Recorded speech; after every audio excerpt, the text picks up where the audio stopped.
Muito bem, checklist verificando os itens da caminhada cristã.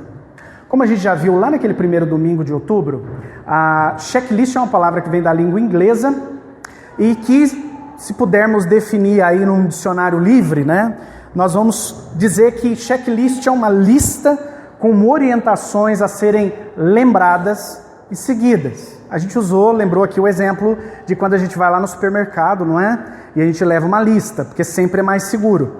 Primeiro, para não correr o risco de ir ao mercado, comprar um monte de coisas, mas aquilo que você realmente precisava, acabei esquecendo.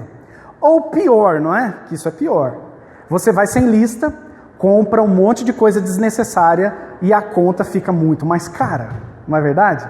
Então a lista de checagem, ela te ajuda a manter as orientações, os itens a serem lembrados. Uma definição mais adiante seria a verificação necessária para redução de falhas e manutenção no decorrer de uma missão. Então veja, umas verificações vitais para que a gente consiga manter a integridade da missão, não esquecer nenhum item, não esquecer nada e também se precaver de algumas falhas. A caminhada cristã tem também uma checklist. A caminhada cristã tem itens muito importantes para reduzirmos as falhas, tem itens muito importantes a serem observados para a manutenção da nossa caminhada, para nós não nos desviarmos. E nós vamos chamar isso de disciplinas espirituais, que tem a ver com uma doutrina também muito importante da caminhada cristã, que são os meios de graça. Nós já ensinamos isso aqui, vale a pena lembrar. Meio de graça é um meio determinado por Deus. Perceba, nenhum pastor inventou esses meios de graças. Nenhuma teologia inventou esses itens, tá? Na verdade, são itens que a Bíblia, a palavra de Deus, traz para nós. São práticas, são coisas que nós devemos observar, que o próprio Deus disse. Isso você tem que prestar atenção. Porque se você não se lembrar disso, se em algum momento você perder essa caminhada, se você se esquecer, se você colocar isso de lado, se você negligenciar isso, então a caminhada estará em risco. A missão estará em perigo, certo? Por quê? Porque esses meios de graça são meios determinados pelo próprio Deus para que o Espírito Santo possa agir na nossa vida. Na verdade, assim, para que você tenha ideia, o Espírito Santo é a vida da igreja, tá? Sem o Espírito Santo não há conversão, sem o Espírito Santo não há regeneração, sem o Espírito Santo não há pregação eficaz da palavra, sem o Espírito Santo não há dons para o serviço e edificação do corpo, sem o Espírito Santo a vida cristã não existe. Assim como o ar é para os nossos pulmões, o sopro de Deus, que é o seu Espírito, é para a nossa vida cristã. Então, o Espírito Santo agir ou não agir na nossa vida não é uma questão opcional. Ou você está vivo pelo agir do Espírito Santo em você, ou está morto. Por isso lá em Apocalipse, né, quando Jesus está advertindo a igreja, ele diz assim: lembra onde caiu, levanta, senão eu vou remover o candeeiro do meio de vocês. O candeeiro ali tem um simbolismo do Espírito Santo. Então, quer dizer, se eu retiro o candeeiro, eu tiro a vida, acaba, a igreja acaba tudo, não é? Nós desfalecemos. Sem o Espírito Santo não há essa paz que a gente falou desde o início desse culto, porque o Consolador é o Espírito Santo de Deus, percebe? Então sem ele, acabou tudo, desmorona tudo. E os meios de graça são os meios que o próprio Deus determinou para que esse Espírito venha agir, venha atuar na igreja, não é? E o primeiro meio de graça que nós vimos no primeiro domingo foi a meditação. A meditação. A meditação está presente em muitas religiões. E aí vale uma diferenciação. Por que a meditação cristã é diferente de qualquer meditação de uma religião oriental? A meditação por si só ela é boa, porque a ideia é de esvaziar a mente, de respirar melhor, de controlar os batimentos cardíacos. Isso em si já é positivo e faz bem. Só que a meditação cristã, ela é muito mais do que isso. E essa imagem aqui ajuda muito a gente a entender. Enquanto a meditação oriental é o ato de simplesmente esvaziar a mente, A meditação cristã é o ato de esvaziar a mente da nossa cultura louca, esvaziar a mente dos nossos pensamentos pirados e encher a nossa mente e o coração da palavra de Deus. É você se alimentar com a mensagem que vem da parte de Deus para nós. Então a meditação é ler, mas é também pensar, é imaginar, é se apropriar dessa mensagem. Vocês lembram o exercício que nós fizemos? De se imaginar no deserto como uma ovelha que, apesar do ambiente desértico, tem toda a tranquilidade do mundo porque sabe que tem um pastor que cuida. Então é isso, é se apropriar dessas verdades e se imaginar dentro desse cenário de alegria e de paz que Deus propõe para nós. E aí, o texto que nós meditamos nessa ocasião foi do Salmo 1, que fala que ali existia um homem que meditava na lei do Senhor de dia e de noite. E o resultado dessa meditação de dia e de noite na palavra de Deus é que ele era bem-aventurado, que significa muito feliz. Diz também que ele era saudável, porque estava plantado junto à corrente de água, então não murchava as suas folhas.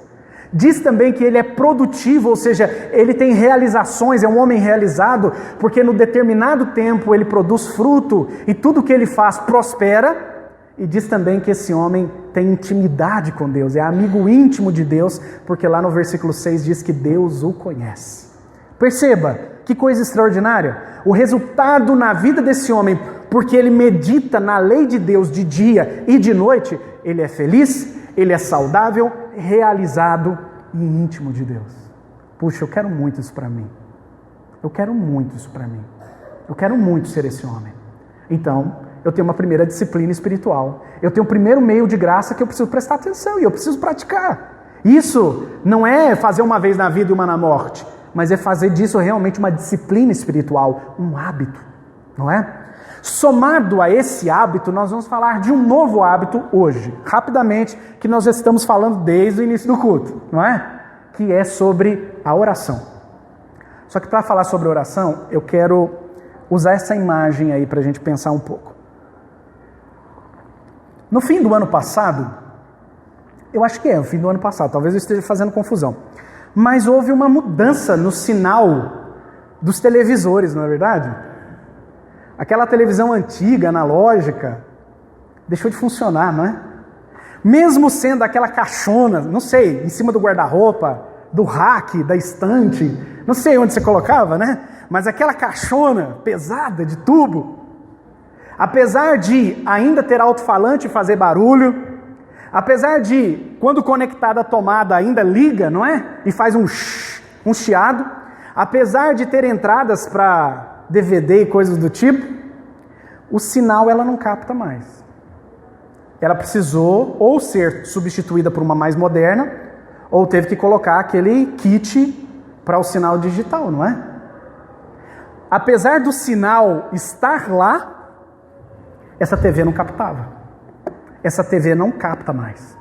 Precisa de um televisor mais moderno ou de um conversor. Imagine que o cristão que não ora é uma TV analógica. Deus continua ali. A sua graça ainda continua como um sinal vivo, ativo, sabe? Num fluir de dados extraordinário, porque agora com as Smart TVs até dá para interagir, não é? Vai e volta, né? Você pode inclusive votar em enquete, tem umas coisas muito doidas, né? Mas o cristão que não ora é aquela TV de tubo ainda. Faz barulho, tem alto-falante, liga na tomada, consome energia elétrica, mas não capta os sinais que vêm de Deus. Imagine se você não ora, Deus continua ali, o sobrenatural continua lá, Deus continua falando e a doce voz do Espírito Santo continua à sua disposição, mas você é um televisor que não recebe sinal, não recebe sinal, não recebe sinal. A oração, desde Gênesis, era uma prática dos patriarcas. Você vê os patriarcas sempre com aquele termo que nós vimos hoje lá na oração de Jabes. Eles invocavam o Senhor.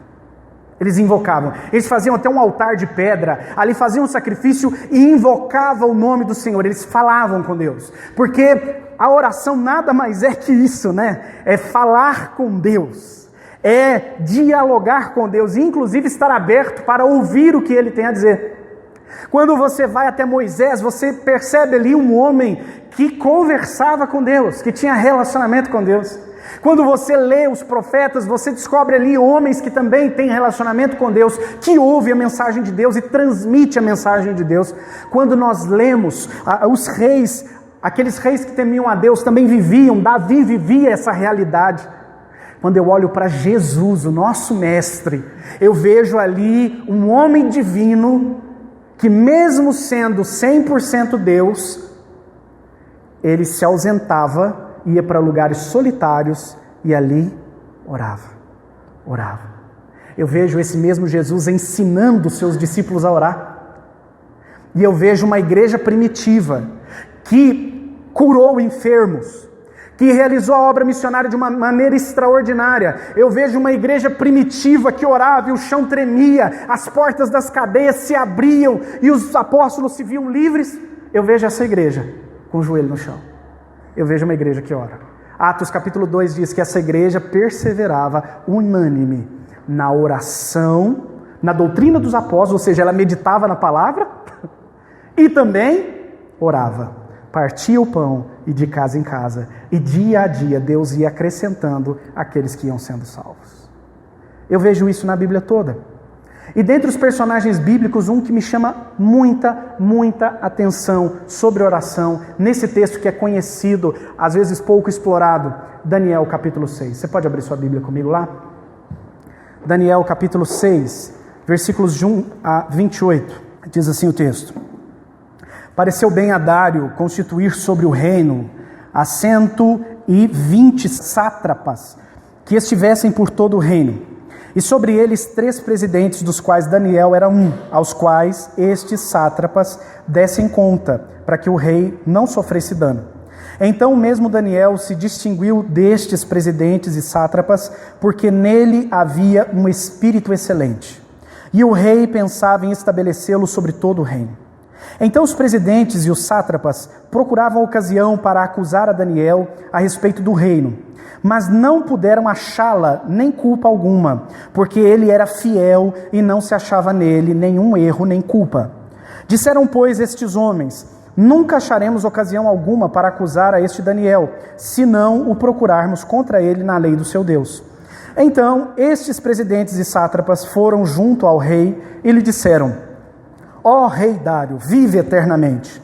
Todos os presidentes do reino, os prefeitos e sátrapas, conselheiros e governadores concordaram em que o rei estabeleça um decreto e faça firme o interdito que todo homem que, por um espaço de 30 dias, fizer petição a qualquer deus ou a qualquer homem, e não a ti, ó rei, seja lançado na cova dos leões.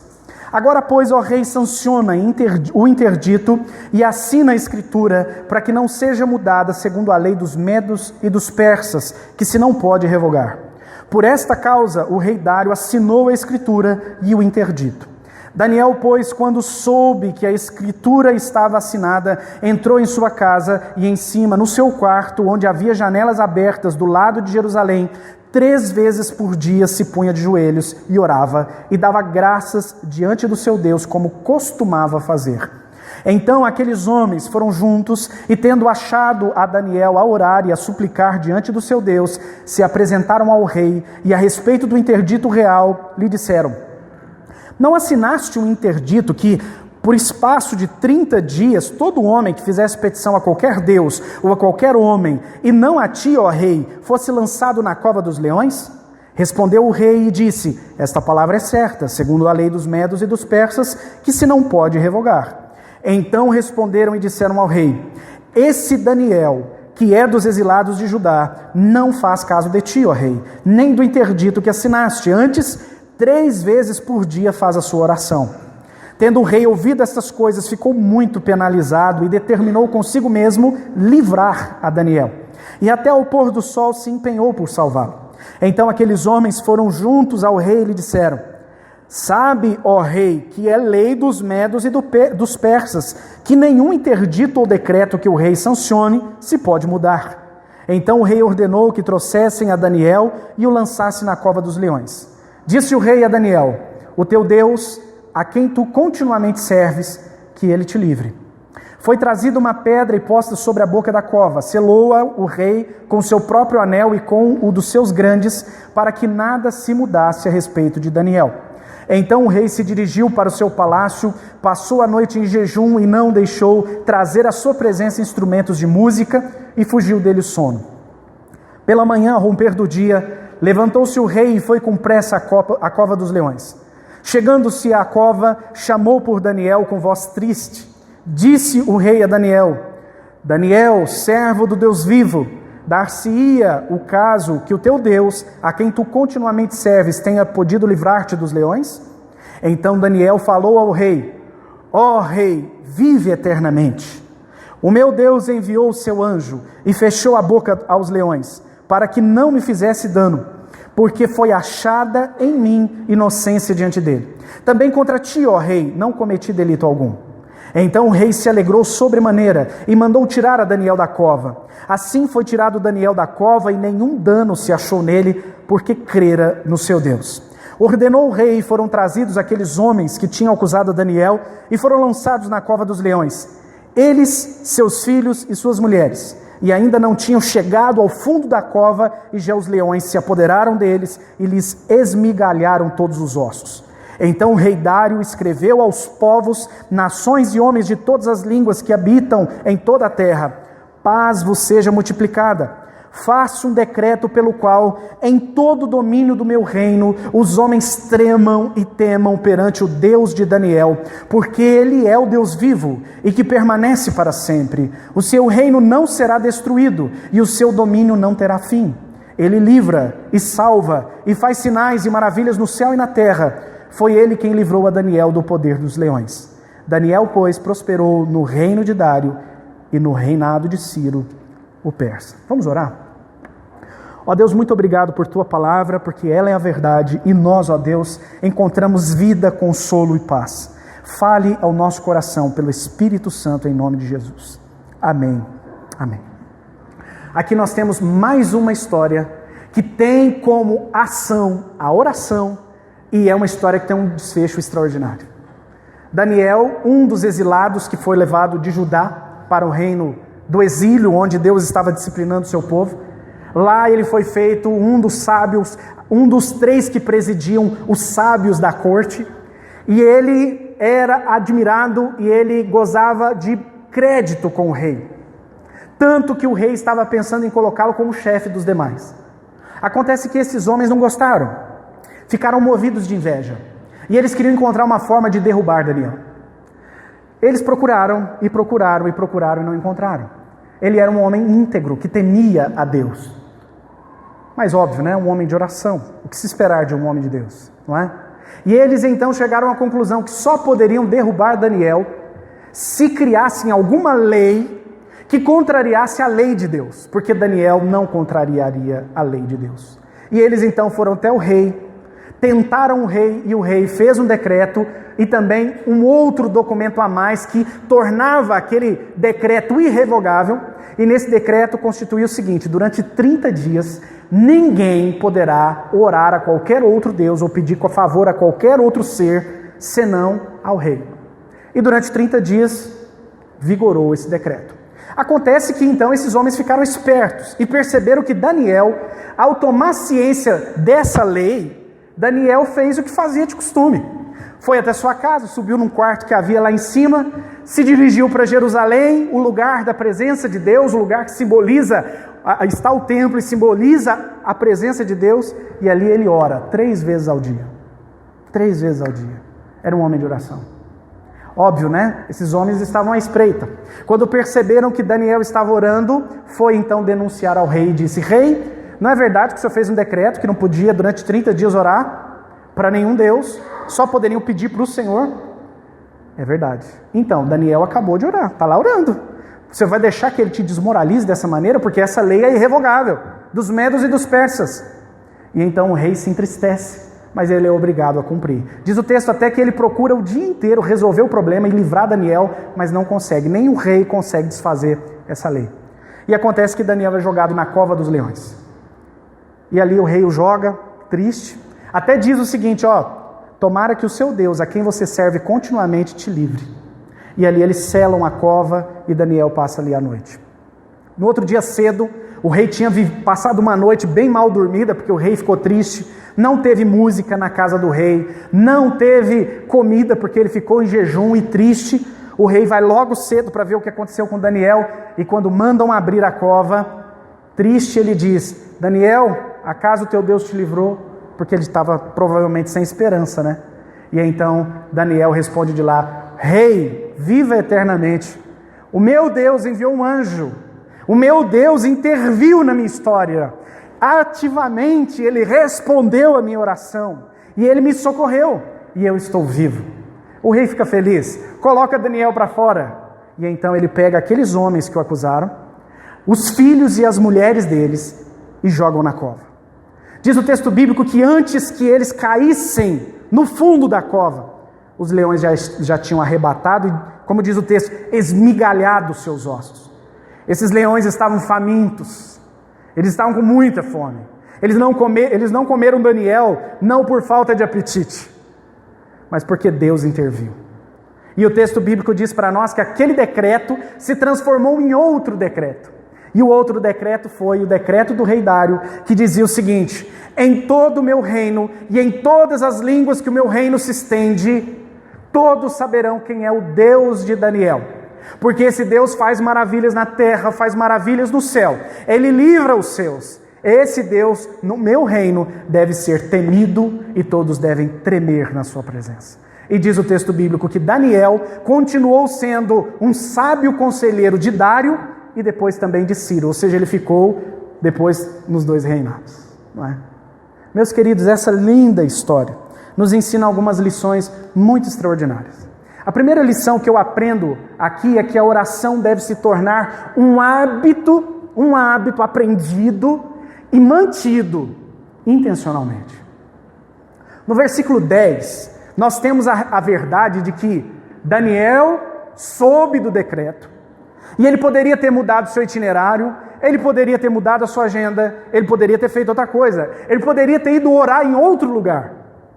Mas o texto bíblico diz que, como de costume, era um homem que tinha um hábito arraigado, era um homem que tinha muito bem definido as suas disciplinas espirituais. E ele então, sem alteração, vai até o seu quarto, se volta para Jerusalém, a cidade onde Deus está, e ele ora. Ele vai buscar a companhia e a presença do Pai. O texto não nos diz que Daniel era insubordinado ao rei. O texto não nos diz que Daniel era um homem rebelde. Pelo contrário, ele gozava de crédito com o rei, porque ele era um homem bom, íntegro. Mas tinha algo que Daniel amava mais do que o rei. Ele amava a Deus. Tinha algo que ele queria mais do que a aprovação do rei. Ele queria relacionamento com Deus. Porque ele entendia muito bem o que Jesus vai nos ensinar mais à frente, que quando nós oramos, nós falamos com o Pai Nosso. Quando nós oramos, nós também ouvimos o Pai Nosso. Lembra da televisão? Quando nós oramos, a TV sintoniza o sinal digital. E aí nós falamos com Deus, e o Espírito Santo de Deus que em nós habita também fala conosco, porque diz o texto que Ele intercede dentro de nós. E nessa relação, quanto mais nós falamos com Deus, mais nós ouvimos a voz de Deus, mais nós sintonizamos com Deus. Mas é fato, meus queridos, que o nosso mundo conspira contra a oração. O nosso dia a dia, a nossa cultura, o nosso trabalho, e não precisa ir para as capitais não, no interior isso acontece. Por quê? Porque nós vivemos essa tal da agitação, nós vivemos essas correrias da vida, nós temos muita concorrência, tem muita coisa concorrendo com a vida de oração. Não é raro às vezes que eu vou conversar com alguns irmãos e eles dizem assim, pastor, eu não estou tendo nem tempo de orar, não está sobrando nem tempo para orar. E aí você percebe que essa concorrência de não estar sobrando tempo para orar, no seu âmago, na sua essência, isso já é uma perversão do que é a ideia de oração. Porque primeiro, não sobrou tempo para orar, não é? Como se Deus mendigasse a sobra do nosso dia. ou nós temos um tempo de oração, ou nós separamos um tempo específico, dedicado, consagrado para Deus e para termos a disciplina espiritual. Ô meu querido, não precisa de sobra de tempo, nem sobra de nada. Tem muita concorrência, mas Deus não está aí para concorrer com a nossa vida, Ele não está aí para concorrer com as nossas agendas. Deus é Deus, ou nós servimos a Ele, ou nós servimos a nossa agenda, ou nós servimos a Deus, ou servimos aos nossos interesses, porque Deus só existe um. Se formos servir a dois, nós vamos agradar um deles. Percebe? Também a nossa sociedade conspira contra a oração, porque infelizmente nós temos um ceticismo, um materialismo arraigado. Tipo assim, não, orar para quê? Eu vou fazer, é na minha força, é no meu esforço, é na minha administração, é no meu jeito de resolver, porque eu tenho a razão, porque eu sei o que eu devo fazer. Eu. Ou até mesmo a ideia materialista, quando eu falo materialista não é de dinheiro não, é aquela ideia do seguinte: o que existe é aquilo que eu vejo. Esse púlpito existe porque eu pego nele, mas Deus, anjo, olha essa história, fala de leões, não é? E o anjo que segura os leões, e Daniel que ora, é tudo muito doido, não é? Pois é, então eu creio que existe uma realidade sobrenatural, que existe muito mais do que a simples matéria, ou eu sou um materialista, no sentido mais filosófico da palavra, não é? O materialista é aquilo que morreu, acabou. O que existe é aquilo que eu vejo ou que eu pego. Se não dá para pegar ou ver, não existe. Não é? E nós estamos muito nisso. Então as pessoas, mesmo que frequentam a igreja, elas perderam a fé na oração. Elas não oram e não priorizam a oração porque não acham que isso seja realmente importante. Acham que isso realmente não pode mudar as coisas. Ou pior, ou muitas vezes nós somos tomados pela espiritualidade da dor de barriga. Você conhece a espiritualidade da dor de barriga? Conhece? Quando a gente ora, jejua, medita, quando a vida está arrebentada, né? Quando a barriga dói, não é? Quando o desespero vem, quando o problema bate a porta. Porque parte daquele pressuposto que Deus existe e a oração existe para que seja um canal para resolver os meus problemas. Para que eu oro? Eu oro quando a minha vida não está bem, que aí eu peço o socorro de Deus. Mas a oração não é só para pedir socorro de Deus. Pode pedir, não tem problema não. Mas a oração é mais que isso. A oração é relacionamento com o Pai. O filho quer estar na presença do Pai, não só para pedir mesada, não só para pedir passeio, não só para pedir roupa nova, não. Nós estamos na presença do Pai para ter comunhão com Ele, para sermos transformados por Ele, para demonstrarmos que nós o amamos.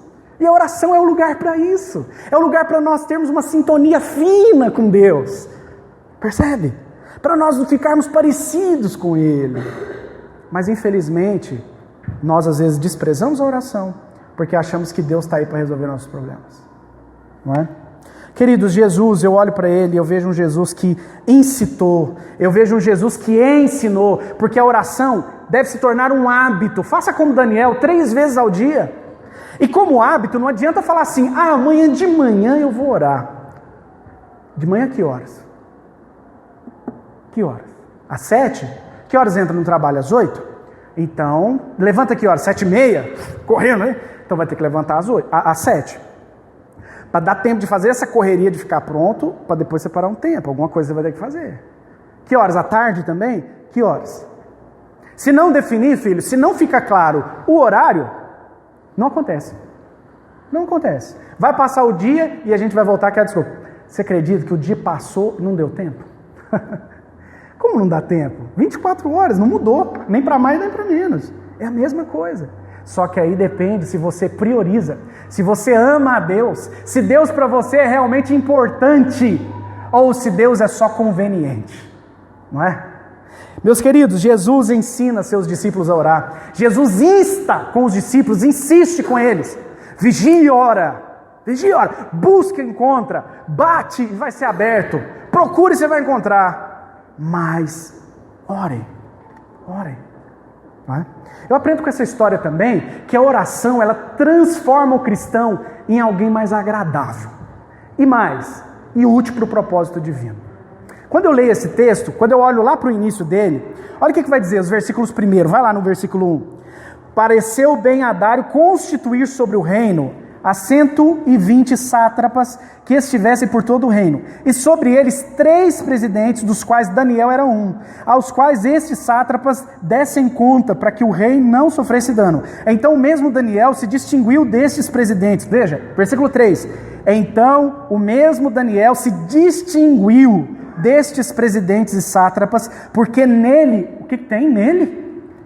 Habitava um espírito excelente. Olha que coisa, olha que adjetivo diferente, não é? Ele era especial, Daniel era especial, porque nele tinha um espírito excelente. Tinha uma coisa muito boa nele, não é? E diz mais, o rei pensava em estabelecê-lo sobre todo o reino. E foi isso que despertou a inveja dos outros. Mas perceba que camarada diferente.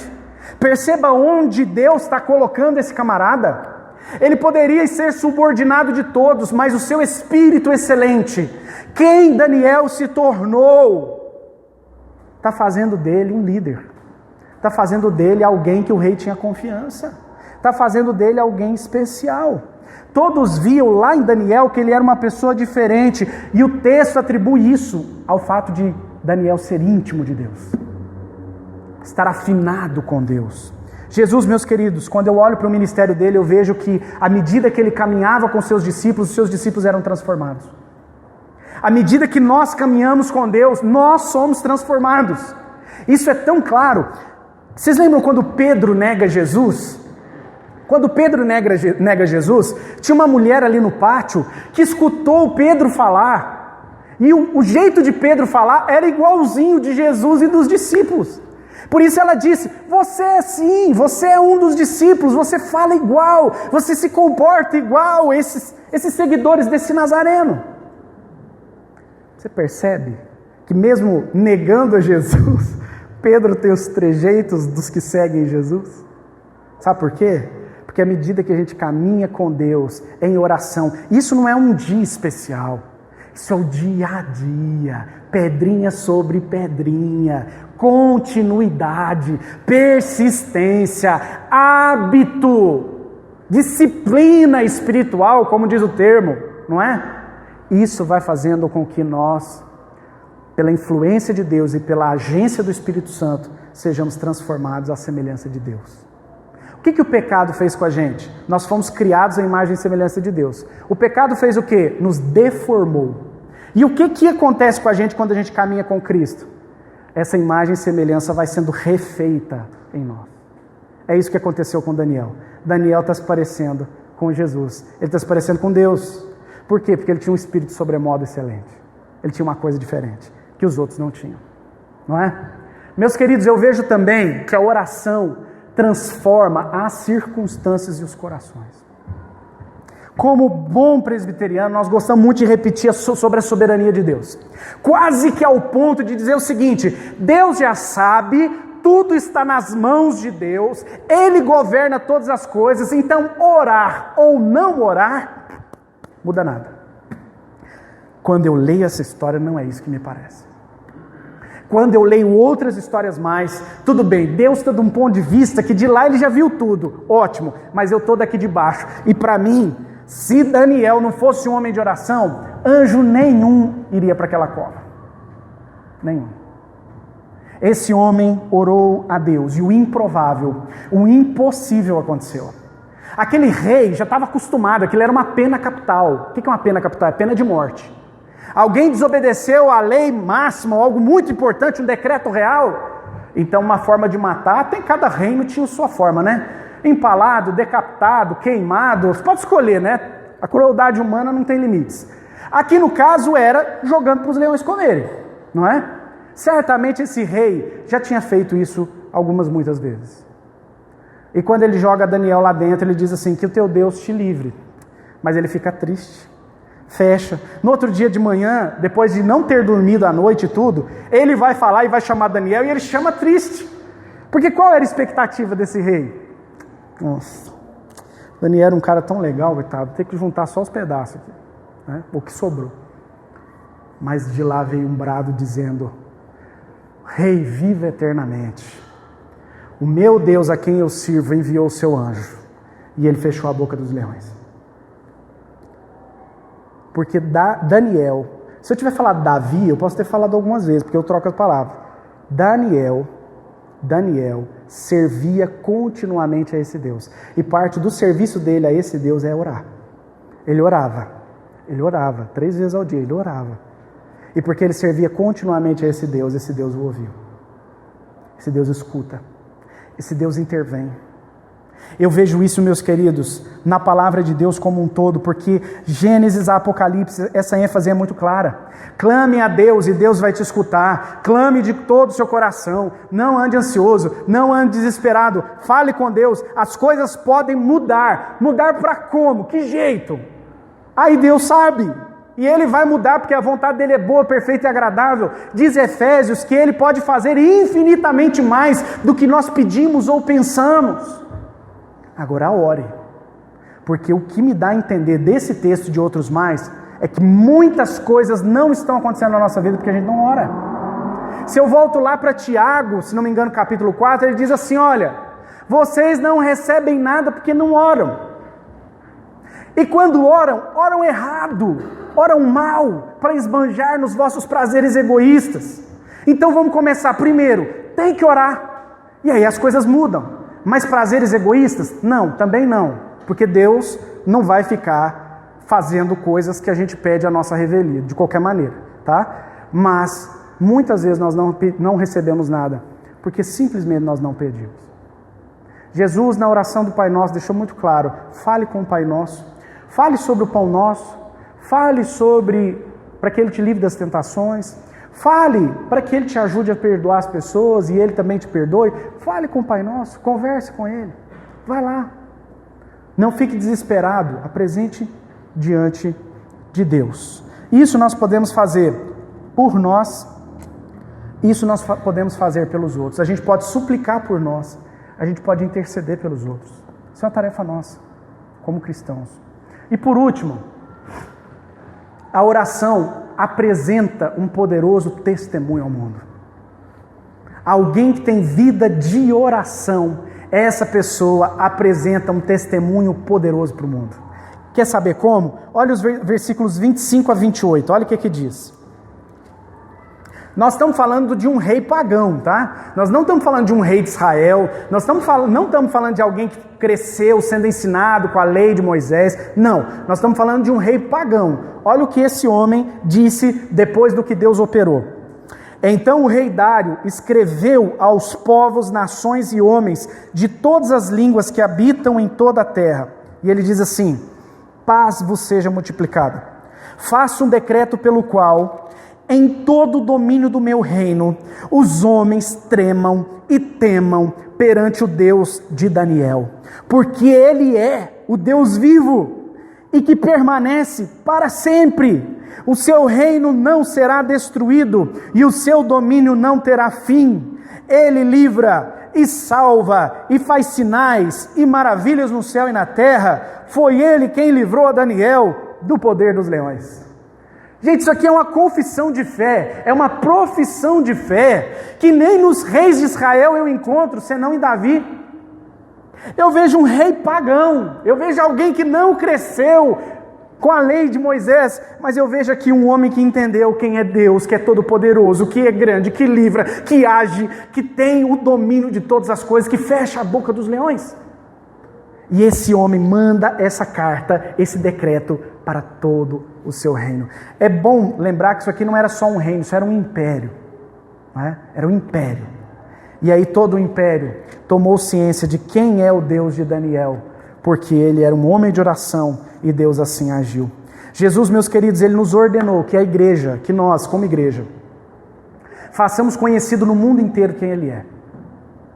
A igreja é a agência de Deus que tem por missão fazer o mundo conhecer quem Deus é. E se nós formos homens e mulheres de oração, o mundo vai saber quem é o nosso Deus. Porque Deus vai fazer coisas extraordinárias na nossa vida e através da nossa vida. Mas o contrário é verdade. Se nós não somos homens e mulheres de oração, se nós não temos intimidade com Deus, a nossa fé vai ser uma fé sem vida. Sem o agir do Espírito Santo, nós vamos servir de testemunho para quem? As pessoas olham para a nossa vida de oração e a nossa espiritualidade e desejam o nosso Deus, como foi o caso de Daniel, ou eles olham para a nossa vida e para a nossa espiritualidade e dizem: esse Deus eu não quero seguir, porque eu não quero ter a vida que essa pessoa tem. Aqui o rei queria ser como Daniel. O rei queria servir o Deus de Daniel, porque viu isso encarnado em Daniel. A história da igreja apresenta um homem também que viveu isso. Esse homem chamava George Miller. Viveu no século XIX. Esse homem é conhecido como o apóstolo da fé.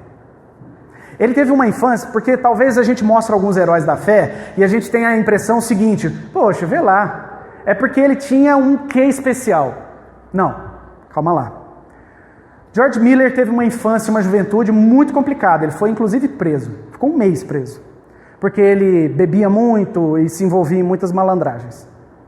Mas acontece que Deus o encontra e transforma seu coração. E ele se casa. Ele nasceu na Alemanha, mas ele resolveu exercer seu ministério na Inglaterra. E lá na Inglaterra ele entendeu que Deus o chamou para cuidar de órfãos. E ele então montou um orfanato. No 2º ano ele já tinha 5 orfanatos. Só que ele tinha um quê especial no seu ministério. Ele tinha uma máxima no seu ministério, que era o seguinte: nunca ninguém saberá as minhas necessidades. Eu nunca contarei para ninguém do que os orfanatos estão precisando. Nunca. Eu só vou contar para Deus, porque Deus é quem vai sustentar o meu ministério. Ele tinha isso como máxima, e nos 60 anos de ministério, foi isso que ele fez. Foi isso que ele fez. Ele sempre colocou diante de Deus as necessidades e nunca para as pessoas. E aí tem um acontecimento muito especial. Esse conto talvez você já tenha escutado, mas ele é muito emblemático, dentre várias coisas que já aconteceram. Numa certa manhã, o auditório lotado, o refeitório lotado de crianças, já quase na hora de ir para a escola, George Miller então vê com os pratos vazios, copos vazios, não tinha comida. Mas ele diz para as crianças assim: crianças, vamos agradecer a Deus o alimento, porque está quase na hora da aula e a gente precisa ir. A oração dele foi a seguinte: Senhor, obrigado pelo alimento que temos, em nome de Jesus. No exato momento, toca a porta e vem um padeiro. E o padeiro diz assim: George Miller, essa noite eu não tive paz no meu coração. O Senhor me incomodou de tal maneira, e Ele disse que era para eu trazer pão fresco para vocês. Pão fresco, essa era a máxima, pão fresco. E então está aqui o pão. George Miller agradece, vai até as crianças, distribui os pães e diz assim: vamos agradecer a Deus e vamos louvar a Deus, porque Deus hoje não só nos deu pão, mas Ele nos deu pão fresco. E aí no mesmo instante toca a porta, e aí um sujeito que entregava leite no bairro, e ele diz assim: olha, a roda da carroça quebrou, e eu vou precisar deixar o leite aqui, porque senão ele vai estragar. Você aceita? Ok, muito obrigado. E aí as crianças comem e vão para a escola. Ele dizia o seguinte: quando eu estou convicto de que a causa de uma oração é realmente nobre, eu oro. E eu oro até que Deus faça alguma coisa. Quantas vezes a gente ora por alguma coisa e a gente para de orar e nem persevera? Ou quantas vezes Deus responde a nossa oração e a gente simplesmente não retorna para agradecer e não coloca isso como um marco? George Miller tinha um caderno onde ele anotava ato por ato da providência de Deus. Ele anotava suas orações para que depois ele voltasse para contar quantas bênçãos Deus havia derramado. O total dos 60 anos de ministério dele, eu conto para vocês, não tendo um centavo no bolso, mas com esse lema de confiar somente em Deus e nunca pedir nada a ninguém, George Miller cuidou de 120 mil crianças, fundou 117 escolas, distribuiu mais de 275 mil Bíblias em diversas línguas, sustentou no campo estrangeiro 189 missionários e tinha, no fim do seu ministério, à disposição dos seus orfanatos, 112 colaboradores. Esse foi George Miller, que fez o mundo do seu tempo conhecer o seu Deus. Eu concluo, meus queridos, então, dizendo o seguinte: ore. Faça disso algo realmente prático e vivido na sua vida. Exerça essa disciplina da oração. Priorize isso na sua caminhada cristã. Isso é um meio de graça. Se é um meio de graça, é um meio pelo qual Deus age na sua vida.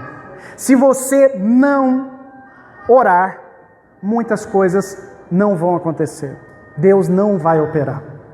Então, faça o seguinte: procure ter um relacionamento com o Pai onde você possa escutá-lo e onde você possa ouvi-lo. Na oração, nós falamos com Deus e o Espírito fala com a gente. Pela oração, nós somos transformados. Ore até que Deus mude seu coração. Caminhe com Deus por tempo suficiente para que Ele exerça uma influência tal sobre você que você mude o coração e mude a forma de ver as coisas. Ore para que as circunstâncias sejam mudadas. Coloque diante de Deus todas, pela súplica e pela intercessão, coloque diante de Deus todas as causas. E faça Deus conhecido. Deixa Deus operar na sua vida, ore bastante para que Deus opere muito na sua vida, para que as pessoas olhando para a sua vida venham descobrir o poder e a grandeza de Deus. Por isso, esse meio de graça deve se tornar um hábito. Você vai orar que dia? Quantas vezes por dia? Você já definiu aí agora? Defina agora, não vai embora antes de você definir isso. Porque se você deixar para definir depois que a gente sair, você não vai fazer. Beleza? Quais os horários de oração que você vai estabelecer para amanhã? Segunda-feira. Quer fazer como Daniel? Define 3 horários. Não, uma só, pastor, um horário só. Tá bom, mas faça. Defina aí na sua mente. Agora, entenda uma coisa. Você vai orar amanhã, parece que não vai ter muita coisa para falar. E é por isso que a oração é um meio de graça, é uma disciplina espiritual que deve funcionar junto com a meditação. Porque a meditação vai dar conteúdo para a sua oração. Certo? Não é fazer um ou fazer outro. Não, eu medito. E para meditar bem, eu oro. Eu preciso orar. Ok? E meus queridos, faça isso intencionalmente. Com intenção mesmo. Agora, algumas pessoas me dizem assim: pastor, eu não consigo orar, ou eu oro e a sensação que eu tenho é que eu falei, só que ninguém escutou. Sabe aquela sensação de que assim, acho que nada vai acontecer, porque eu falei, mas parece que bateu no teto, ou falei no vento. Assim como a meditação, a oração precisa também que a gente use um pouco da imaginação. Você vai entender o que eu quero falar e o que eu estou falando com você. Você vai fazer o seguinte, vai fechar seus olhos de novo, como nós fizemos no domingo passado, no anterior. Você vai imaginar diante de você agora uma cadeira e tem alguém sentado nessa cadeira. Você vai falar com alguém. Essa pessoa está olhando fitamente, ela está olhando para você e ela está esperando que você fale alguma coisa. Essa pessoa que está aí sentada na cadeira olhando para você, ela está com o ouvido atento, preparada para aquilo que você tem a dizer. Só que você percebe que no seu colo, na sua mão aí, tem uma caixinha. E essa caixinha, dentro dela, tem vários bilhetes. E cada bilhete está escrito alguma coisa que você gostaria de dizer para essa pessoa. Essa pessoa que está diante de você, ela é nada mais, nada menos que Jesus. Nesse momento que você separou para orar, Ele está sentado na sua frente, olhando para os seus olhos e olhando para a sua caixinha, porque Ele quer que você entregue essa caixinha para Ele. Nessa caixinha está o seu pedido para que Deus transforme sua família. Nessa caixinha está um pedido para que Ele perdoe seus pecados e te dê força no Espírito Santo para vencer o pecado. Nessa caixinha está escrito também, nesses bilhetinhos, muitas coisas que te fazem sentir culpa.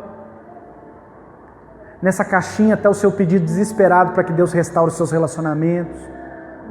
Nessa caixinha também está anotado suas contas, está tudo aí, o resumo das suas dívidas.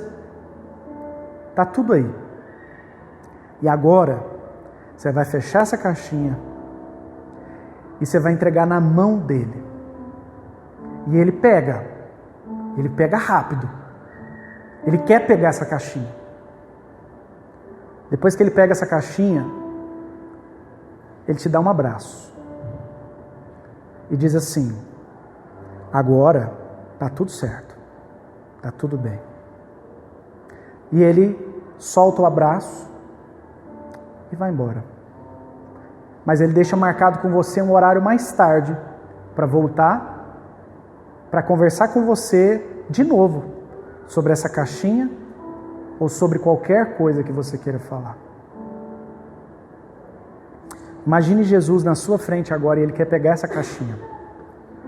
Ele quer pegar todas as suas dores e aflições. Ele quer que você sinta paz nele. Ele quer que você não fique com medo do trovão, nem do mar agitado, mas ele quer que você confie nele. Ele quer que você entregue todas as coisas para ele. E que você lembre que ele é rei, que ele é Deus. E que falar com ele não é falar com o vento. Ele sempre terá uma cadeira diante de você, ele vai se assentar. E com toda a atenção do mundo, ele vai ouvir o que você tem a dizer. Fale com Jesus aí no seu lugar.